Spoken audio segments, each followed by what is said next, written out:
एक पंडित जी भोजन करने बैठे तो सामने थाली पंडितानी ने दाल चावल साग रोटी रखी होगी, अचार वगैरह। पंडित जी भोजन करने बैठे कि तभी कोई द्वार पे भिक्षुक आ गया। भिक्षाम देही, हे भैया मैं बड़ा भूखा हूं, कुछ भोजन मिल जाए। पंडित जी भोजन करने ही बैठे हैं, सामने थाली है और द्वार पे कोई भूखा आ गया। पंडित जी ने साथ सम्मान बुलाया, आओ आओ आओ भैया आओ। आसन लगाई और भोजन अपनी वाली थाली पंडित जी ने उन्हें दे दिया। और पंडितानी जी ने जो भोजन बनाया था वो जरा सा ही था, क्योंकि घर में कुछ था नहीं, जितना था उसने बनाया। थोड़ी सी दाल थी, आज दाल बनी, साग थी, चावल जो था भिक्षा में उसे मिला। ब्राह्मण थे, भिक्षा मांग कर लाते और जो मिलता खाते। तो आज उनका भोजन जरा कम था, पंडितानी के लिए जरा सा अंदर था। अब वो अतिथि आए और बैठे और वो पंडित जी की थाली में बैठ गए और वो बढ़िया खाए। पंडित जी अंदर गए, पंडितानी से कहा कि थोड़ा और दो रोटी। तो उसने बोला कि बस ये आखिरी 2 रोटी बची हैं। जब पंडितानी ने कहा कि आखिरी 2 रोटी बची हैं, तो वो जो बाहर बैठा खाने वाला अतिथि था उसने सुन लिया कि अब बस इनके पास 2 रोटी बची हैं। तो पंडित जी दोनों रोटी लेकर आए और कहा भैया प्रसाद पाओ, एक और दो रख दूं। उसने कहा नहीं नहीं अब नहीं चाहिए। वो भी समझदार कि अब बेचारे ये क्या खाएंगे, तो मना कर दिया। पंडित जी ने कहा ना, आप हमारे अतिथि हैं, आप पेट भर के खाओ। अच्छा बोले आपकी इच्छा है तो एक रख दो। तो एक रोटी रख दी गई और एक रोटी बची। अब वो अतिथि तो बढ़िया दाल चावल सब्जी रोटी खाकर 5 रोटी खाकर खुश था। पंडित जी की थाली में पंडितानी जी ने 4 रोटी रखी थी फर्स्ट में, 5 रोटी एक और मिल गई। 5 रोटी खा के उसका बढ़िया पेट भर गया, वो चला गया। अब दोनों पंडित पंडितानी बचे तो पूरे बर्तन लाके बाहर रखे और थाली लगाई 2। अब 2 थाली लगी हैं, पीछे की बची हुई जरा सी साग। अब आप जानते हैं दाल बची तो क्या बची होगी, जरा कटोरी आधी कटोरी। अब उसमें दोनों लोगों ने थाली अपनी पंडित पंडितानी ने तैयार करी और रोटी थी 1। तो आधी रोटी पंडित जी ने रखा, आधी रोटी पंडितानी जी ने रखी। और चावल जरा सा रहा होगा तो थोड़ा सा चावल आधा आधा उन्होंने रखा और उन्होंने प्रसाद पाया। अब ये सोचो कि आधी रोटी में क्या पेट भरता है। दिन भर से आदमी कुछ नहीं खाया, शाम को भी कुछ नहीं मिलना, एक ही बार खाना है और नाश्ता भी कुछ नहीं हुआ। आधी रोटी मिली तो आधी रोटी खाई पंडित जी ने, जरा सा चावल पंडितानी जी ने खाए। अब पंडित जी ने जैसे ही भोजन किया आधी रोटी का और जरा से चावल का और खा के ना उन्होंने हाथ धुले। तो उनके हाथ का जो धुलने का पानी था वो पहले के लोग ना आंगन में बाहर जाके हाथ धुलते थे, थाली में हाथ धुलने की परंपरा नहीं थी। आज भी हम लोग थाली में हाथ नहीं धुलते, आप लोग खाते हो थाली में हाथ निचोड़ देते हो, ये गलत परंपरा है। हाथ कभी थाली में नहीं धुलना चाहिए। थाली को खा लो, मतलब दाल चावल सब्जी रोटी एक एक दाना खा लो और थाली को धुलो, थाली पे हाथ मत धुलो। पंडित जी बाहर हाथ धुलने गए तो जहां उन्होंने हाथ धुला वहां एक छोटा पेड़ था। वहां पेड़ के पास ना एक नेवला था। क्या था? नेवला। सांप और नेवले की लड़ाई होती है ना, तो नेवला जीतता है, वो नेवला था। तो नेवला के पूंछ की तरफ पंडित जी के हाथ का धुलने का पानी गिरा और वो नेवले की पूंछ गीली हो गई। आधा पीछे का हिस्सा, पूंछ का हिस्सा गीला हुआ और जैसे ही पूंछ पे पानी गिरा उसके पूंछ का रंग सोने जैसा हो गया, सुनहरा। नेवले ने पूंछ देखी, पंडित जी से बात करी, पंडित जी आपने पानी डाला तो मेरा देखो ये रंग सुनहरा हो गया, सोने जैसा, मेरी पूंछ सोने जैसी हो गई। आप एक काम करो, मेरे पूरे शरीर में पानी डाल दो, मैं सुंदर हो जाऊंगा। पंडित जी बोले मैंने तो अपना हाथ धुल लिया। नेवले ने कहा महाराज ये बताओ कि आपके पानी डालने से मेरा ये शरीर का रंग कैसे बदल गया, सुनहरा हो गया, सोने के कलर का। अब मुझे पूरा शरीर सोने का करना है, पूरा शरीर सोने की तरह चमके मेरा। आधा हो गया मेरा, आधा बताओ कैसे होगा। कल मैं आऊं, आप मेरे ऊपर फिर हाथ धुल देना। पंडित जी बोले नहीं, अब तुम जाओ धर्मराज युधिष्ठिर के राज्य में। धर्मराज युधिष्ठिर यज्ञ कर रहे हैं, उस यज्ञ में ब्राह्मण लोग भोजन कर रहे हैं। जाओ, जहां ब्राह्मण लोग भोजन करके हाथ धुलेंगे, धर्मराज युधिष्ठिर सबको अन्नदान कर रहे हैं, बहुत बड़ा यज्ञ हो रहा है।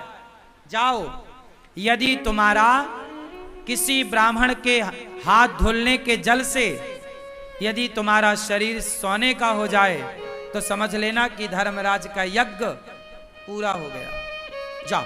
अब वो नेवला बड़ा खुश धर्मराज युधिष्ठिर के राज्य में पहुंचा, और जहां सारे ब्राह्मण भोजन करते और पानी से हाथ धुलते, एक अलग जगह पर नेवला जाके वहीं बैठ गया। हजारों नहीं लाखों ब्राह्मणों ने हाथ धुले, हजारों नहीं लाखों लोगों ने प्रसाद पाया, लेकिन नेवले का रंग सुनहरा नहीं हुआ।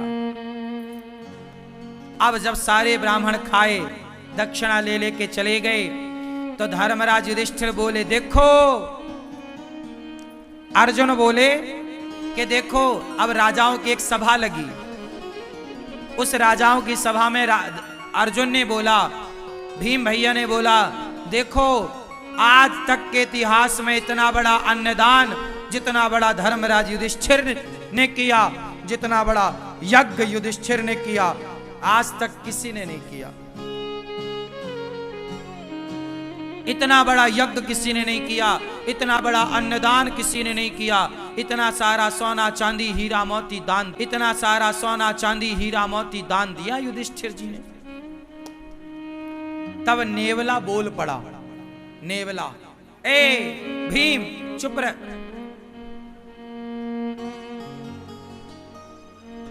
नेवला बोला, भीम भैया चुप रहो, कोई यज्ञ व्यज्ञ नहीं हुआ यहां। यज्ञ तो एक ब्राह्मण के घर में हुआ था। कौन हो तुम? नेवले को बुलाया। भीम भैया ने पूछा तुम कौन हो? नेवले ने कहा भैया मैं तो नेवला हूं। तो तुम्हारा ये शरीर सुनहरे का कैसे है, सोने का रंग सुनहरा कैसा? नेवला ऐसा तो नहीं होता, तुम्हारे ये बाल सोने जैसे चमक रहे हैं कैसे?